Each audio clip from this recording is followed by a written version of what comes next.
Hey everybody, welcome back to the farm. This is Lisa, and today we're going to do another little DIY project, super simple, for a raised garden bed. And I'm actually doing it for an onion bed. I had said in the collaboration with Wicked Awesome Gardening that I would never grow onions again, and I got some really good feedback, and so I grew some last year. And last year, although they weren't great by any means, they were successful. They were small but successful. We are trying to focus more on things like long-term planting, if you will, or making use of things that can grow here. I will not waste my time with things that won't grow here anymore. I'm done. For example, we've planted some berry bushes. We also have planted garlic. We want to be able to plant some onions because we can leave them in a bed, but I don't want to spend the money. And I also don't want to lose any garden space. I think I've come up with a solution. So come check it out and we'll give you all the updates. Here's the stock tank. Unfortunately, in our cold weather, no dig against the product whatsoever because this cold weather is brutal here.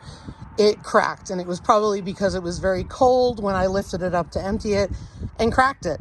So instead of wasting it, we're going to repurpose this today and put it in a place where there's sunshine, but at the same time, we can move it when summer is over because unfortunately in the front of our house, and I'll back up to show you, in the front of our house, we do have to keep this open because we have septic fields, we have a septic tank we have to get to, and we also drive through here when we need to with the buggy or to bring water. Let's get this project started. So first I'm going to start by drilling some holes in the bottom of the stock tank to make sure that it has the ability to drain well. And then stay tuned near the end and I'm going to show you some garden updates. All right, we got the holes in it. Now I'm going to just sweep up all the plastic so my chickens don't eat it and then get this going. All right, well there you have it. So I've got 4 cinder blocks. 2 on either end. They're like half cinder blocks. And I got the holes drilled in it like you saw. And I'm gonna go get some compost, mix up some soil so it's nice and loose, and then we'll get planting. So Ryan came home and he saw the crack and figured it was gonna blow out on the side. So he got me all fixed up and now we're gonna put the dirt in. We were able to get 3 rows lengthwise in here, 3 inches apart. So hopefully this works well. All right, well, there you have it. Right now I've got one of the screens for the top of the brooder that we use for the chickens to keep them in there. I have that on there to keep my chickens out of it because as we know, chickens will go in there and devastate the whole thing.